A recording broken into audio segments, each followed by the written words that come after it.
Salutations Tedona, je suis le chef et bienvenue dans cette petite review exceptionnellement exceptionnelle, parce que ça fait un petit moment que j'ai pas fait de review autre que le review habituel, à savoir DBS et Shingeki no Kyojin. Nous allons parler pendant quelques temps des animés de cette saison automnale. Je sais même pas si le mot existe, mais au pire je le dépose. De cette saison automne 2020 avec plusieurs séries très attendues. Qui vont certainement nous enjailler toute cette saison. Et aussi un petit peu une bonne partie de l'hiver, parce que ça va durer longtemps quand même la plupart des séries. Bref, aujourd'hui on va parler de Jujutsu Kaisen, épisode 1, animé, adaptation très très attendue, parce qu'il s'agit là d'un des nouveaux shonen stars du Shonen Jump, qui avait fait son petit buzz en son temps, et dont l'adaptation était donc forcément très très attendue. Le manga est sorti très récemment en France, il y a moins d'un an. D'ailleurs, j'en avais parlé dans mes vidéos Fnac. J'avais lu que les 2 premiers tomes à l'époque. Donc, j'avais quand même oublié une bonne partie des trucs. Une bonne partie... voilà, j'avais le premier épisode, le premier chapitre en tête. Mais la suite m'a un peu sorti de la tête.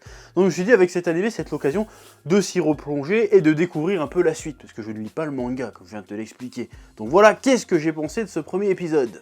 Eh ben, je vais surtout parler de tout ce qui est attrait à la direction artistique, aux soins apportés à l'adaptation. Et force est de constater qu'ils ont mis les petits plats dans les grands, le studio Mappa, là, qui enchaîne les adaptations plus ou moins stylées.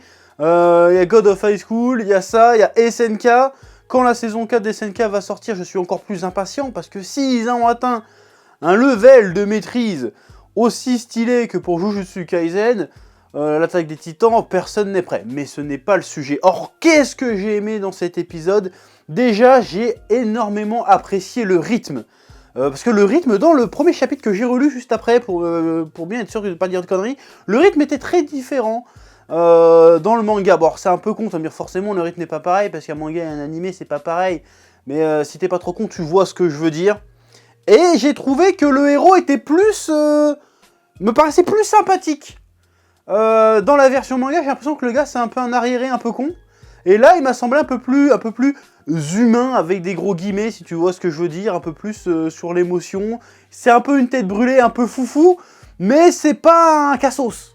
Dans le manga, dans le premier chapitre, j'ai l'impression que c'était juste un gros cassos. Genre la scène où il bouffe le doigt, dans le manga, elle est différente. Dans le manga, en fait, il est juste comme ça, il est face au monstre, et là tu lui fais « Ouais, mais le monstre, c'est pour remonter ses pouvoirs. » Et il fait « Ah bah, je vais le bouffer, moi, alors !» Et hop.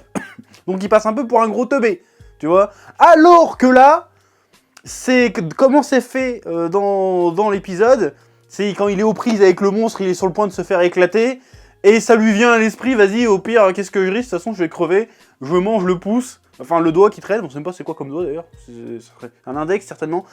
Il se mange un doigt, ne pas détourner cette phrase, il se mange un doigt et puis il devient un démon. Et donc du coup t'as l'impression que le gars en fait il était malin de faire ça. C'était pas juste sur un coup de tête, vas-y je suis con. Alors que dans le manga t'as l'impression que le gars est un teubé. Alors après est-ce que ça évolue dans le manga, je ne sais pas. Mais c'est ce qui m'avait marqué à la première lecture du chapitre, t'as l'impression que le gars c'était un gros teubé. Mais intéressant quand même. Donc là il avait un côté plus humain, plus réaliste, un peu plus de candeur. Voilà, il me paraît beaucoup plus sympathique. Alors je dis pas qu'il était pas sympathique dans le manga, mais le héros m'a paru plus sympathique dans l'anime. Donc déjà ça c'est bien. Oui. Donc j'ai beaucoup aimé le rythme un peu plus entraînant, un peu plus endiablé. En fait il n'y a pas vraiment de pause. Il se passe beaucoup de choses dans cet épisode. Il se passe tellement de choses, j'ai l'impression qu'il était très dense comme épisode. Je l'ai trouvé tellement dense que j'ai ressenti le besoin de relire le premier chapitre, parce que j'avais l'impression qu'ils avaient modifié des scènes. Genre, j'avais aucun souvenir du grand-père ou du prof de sport qui lui demande de faire un concours. Bon, parce que j'avais lu le truc il y a presque un an. Mais quand même, j'ai trouvé que c'était dense, c'était bien raconté. Je pensais me souvenir qu'on voyait le passage où il allait chercher le doigt, mais en fait non, c'était dans mon esprit. Donc voilà, le rythme était plutôt sympa. Et l'animation, franchement, il y a un petit côté soigné, un petit côté chiadé. Étonnamment très coloré. Parce que vu l'ambiance du manga... Je m'attendais pas à que ça soit aussi coloré. Je sais pas si tu vois ce que je veux dire. Alors il y a certes une ambiance un petit peu horrifique, ésotérique, monstrueuse, mais c'est quand même vachement vivant au niveau des couleurs. Moi je pensais qu'ils seraient partis dans une palette un peu plus terne, un peu plus... ouais, c'est sombre. C'est sombre, mais en même temps c'est très coloré, donc c'est très très plaisant. Ça fait pas spécialement peur, c'est pas repoussant. L'univers paraît un peu plus... comment dire, chatoyant. Alors je dis pas qu'il est plus... je dis pas qu'il est plus angélique, mais il est plus joli. Et c'est assez étonnant, parce que quand tu vois le manga, le côté joli, c'est pas ça qui te vient à l'esprit. Déjà, de par le style de dessin, qui est assez nerveux, avec plein de gratures, j'allais dire, j'invente des mots, mais plein de rayures, plein de traits qui partent un peu de tous les côtés, le côté, il est très pas fini et tout, qui rajoute à ce côté un peu glauque, un peu fantomatique, un peu ténébreux, tel qu'on peut retrouver dans un Yu Yu Hakusho ou dans Hunter x Hunter par exemple, et ben je m'attendais pas à que la version animée soit aussi jolie visuellement. Dans le sens où c'est beau, même si t'enlèves le côté horreur, et ben en fait c'est vachement sympa à regarder, t'as envie d'en apprendre plus sur cet univers. Franchement, j'ai trouvé ça vraiment très très bien fait. La petite ambiance nocturne, les déplacements des monstres, les bruits qu'ils ont les monstres. Non, franchement, c'était joli à regarder. J'ai kiffé, c'était un petit bonbon cet épisode. Les passages où il invoque ses loups et tout, où il court dans les couloirs pour se battre contre le monstre. Franchement, c'était franchement stylé. Ouais, je dis beaucoup de fois le mot franchement, mais franchement, oui. Alors certes, en termes d'histoire, pour l'instant, bon, il n'y a pas grand-chose à analyser, parce que c'est un premier épisode, c'est un peu le premier, l'épisode pilote, si tu veux ce que je veux dire. Donc forcément, ça amorce les choses. Il n'y a pas vraiment tout de suite de propos, c'est juste on se focalise sur les motivations du héros qui, on ne sait pas trop pourquoi son grand-père lui a dit « il faut que tu sauves les gens, comme ça t'auras des potes et puis tu mourras pas seul comme un con comme moi ». Même si le gars est pas mort comme seul comme un con, il y avait qu'au moins son petit-fils qui était là, bon. C'était pour le côté tragique, faut toujours dans les débuts de shonen comme ça, faut toujours qu'il y ait une figure parentale ou un mentor qui meurt au début pour donner la motivation au héros. Bon, ok, coup classique, pourquoi pas. Bah, j'aurais voulu connaître un peu plus le grand-père, mais j'imagine qu'il avait un truc à dire sur ses parents. Donc il doit y avoir un passé tortueux derrière ça. Il doit avoir des origines un peu mystiques, le héros. Ce qui expliquerait sa force exceptionnelle et sa capacité à mater un des plus gros héros. Qu'est-ce que c'est que ce truc de merde? Oh ouais, il y a Google qui vient de s'ouvrir à ce bâtard pendant que je parlais, du coup je sais plus ce que je disais. Oui, je parlais du passé du héros, qui a certainement des origines mystiques, comme laisse penser la mort du grand-père. Pourquoi le grand-père, du coup, insiste sur le fait qu'il faut sauver des gens, alors que le gars vit pas forcément dans un environnement de base qui a l'air dangereux ou propice au sauvetage ou au danger. Donc c'est très énigmatique tout ça. Voilà, le côté, il faut que je protège les gens, je protège les amis, tout en affrontant un démon intérieur le matin, comme ça, est-ce qu'il y aura du dédoublement de personnalité?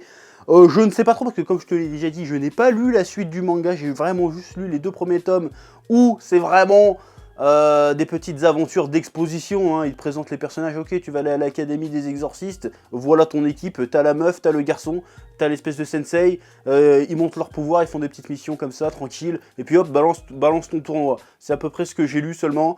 Donc j'attends de voir où tout ça va nous mener, franchement, il y a moyen de faire quelque chose de sympa. Alors, je dis que c'est coloré, mais il y a quand même ce côté glauque, ce côté ésotérique, comme je te le disais. Et j'ai envie d'aller voir un peu plus loin comment ça va évoluer vraiment.